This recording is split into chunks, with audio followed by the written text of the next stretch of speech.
welcome to another exciting episode of Moving to Canada Tales with your girl, Nikki. If you're new to this channel, you're welcome. Here on this channel, I let you know everything you need to know about how you can migrate to Canada. In the previous video, we've been focusing on the express entry system of migrating to Canada. Now, in today's episode, I'll be talking about the documents you need to submit once you receive the invitation to apply.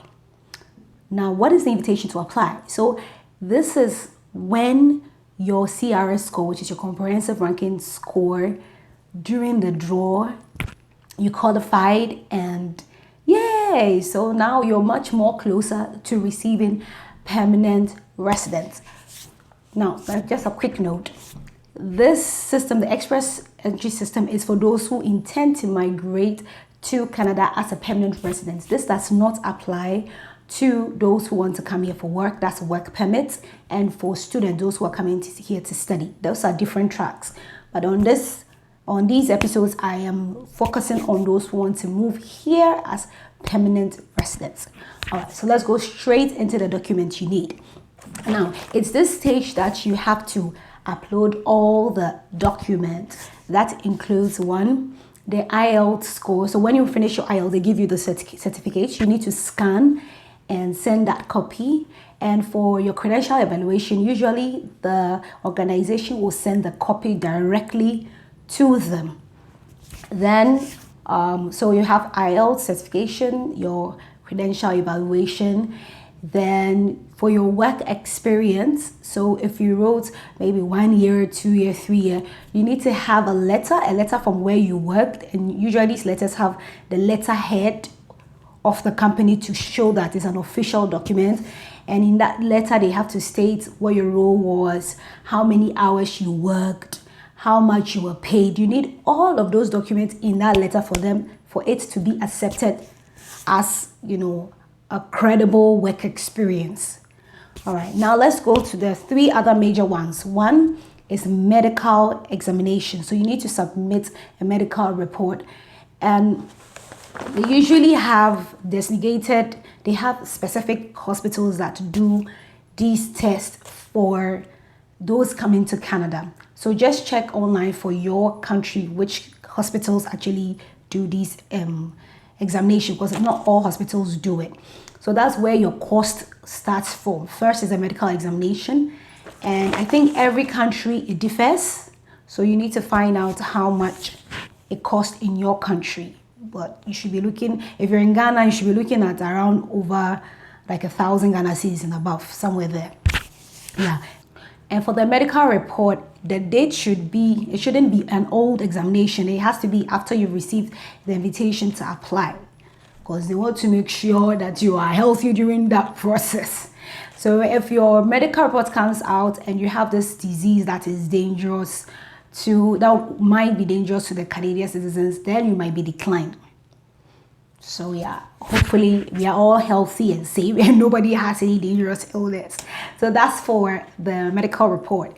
Now the second will be the police report. Now for the police report, you want police report for the places, for the countries that you've lived in the past 10 years. If you've lived in Ghana or Nigeria or any other country for the past 10 years without moving to any other countries, then hallelujah, it's very simple. You just need the police report from just that country. But if you've been in another country and you've lived there for more than 6 months, then you need to present a police certificate, a police report from those countries as well. So remember, if you've lived in another country other than your home country for more than 6 months, you need to apply for a police report. Now, if you live in Ghana, for example, the police report, the charge is between, if you're in Ghana, then it's about 100 cedis or 40 cedis. So it's between 40 and 100 cedis. It's not really that expensive if you live in Ghana. But if, for example, you're Ghanaian and you live in, let's say, like South Korea, like in my case, I live in South Korea. If you live outside of Ghana and you're applying for the police report, you are going to pay. It's quite expensive. I think it was about $200 for those outside Ghana. I still don't understand why. I really want them to explain to me what goes into this figure, because they don't send the report to you through DHL or anything. But yeah, so if you're outside Ghana, that's a key thing to know. If you're outside Ghana, I think it's the same for other countries. I don't know how much they charge, but for outside Ghana, they're going to charge you $200 to give you your police report. And the police report is going to tell them if you've had any criminal records.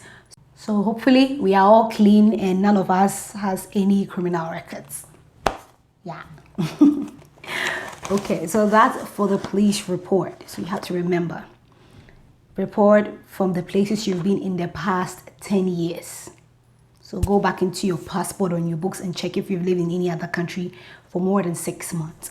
All right, now let's go to the final one. The final one is just the major one, which is the proof of funds. Now, what does it mean to have proof of funds?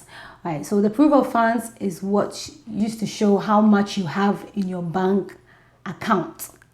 Now, there is more that goes to it, so I'll probably make a part 2 to just dedicate it specifically to the proof of funds. But briefly, the proof of funds is an amount of money that the immigration service requires you to have in your account when you're submitting your documents and when you're applying for the permanent residence. And the number varies, the amount varies depending on the number of people. And yearly, they change their figures just a little bit. So it might maybe go just a little bit.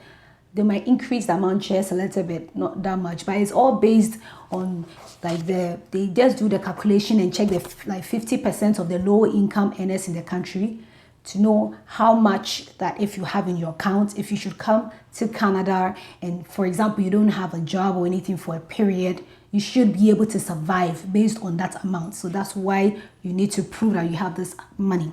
Now, the proof of funds, the money has to be money that is easily accessible. So, for example, if you have a house or a car or property, you can't use that as proof of funds.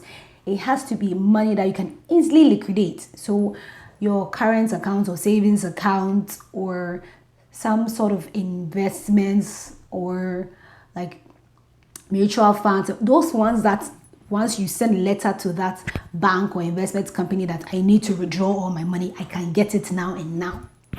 That is what they are looking at. And the amount is not a joke, that I won't lie to you about. So for example, if you're one person applying to move here as a permanent resident, you're required to have $12,960. $12,960. So that in Ghana cedis. It's because I'm from Ghana, so that's why it's easier for me to do the conversions in Ghana. But you can do the conversion in your own currency. But in Ghana cedis, that's about 57,208 with some coins somewhere there. So let's say round it up, if you have about like 58,000 Ghana cedis thereabouts, you should be fine. Yeah. So that's one part. So just note that this is not money you are being asked to pay. You are not paying it to anybody, but you're just proving that you have that balance in your account. So you're not paying that money. It's just proving that you have that money in your account. Then if you're two persons, like two people, so like you're applying as a couple, definitely two people is a couple, you have 71,000. Wait, sorry, that's Ghana cedis. $16,135 for a couple. $16,135, and the equivalent in Ghana cedis is about 71,237 with some coins. So yeah, as a roughly, if you have like 72,000, that should be fine. And three people, so it's you, your wife, and a child. You're looking at about $19,836, and the equivalent in Ghana cedis is 87,577 and some coins. So yes, that is where it's a little bit challenging for quite a number of people just to prove this money, because this money you can't borrow from anybody. It can't be borrowed money. Nope. you have to prove it that it is your money. I'm going to do a quick recap of today's episode. So today I'm looking at the document that you need to prepare once you receive your invitation to apply, and you need to get all those documents within 60 days. So you need to have your IELTS certificate, you scan it, upload, you have your credential evaluation, which is usually sent to them directly. Then you have your medical report, you have your police certificate from all the countries you've lived within the past 10 years. Then the proof of funds, which is the money, the bank account, the bank statements that you need to prove that you have the amount of money I mentioned. Now, in the next episode, I will talk specifically about the proof of funds, what is considered as proof of funds, what is not, and how you can, other ways that you can get the money as well. So I hope you enjoyed today's episode. See you in my next episode. Annyeong, bye.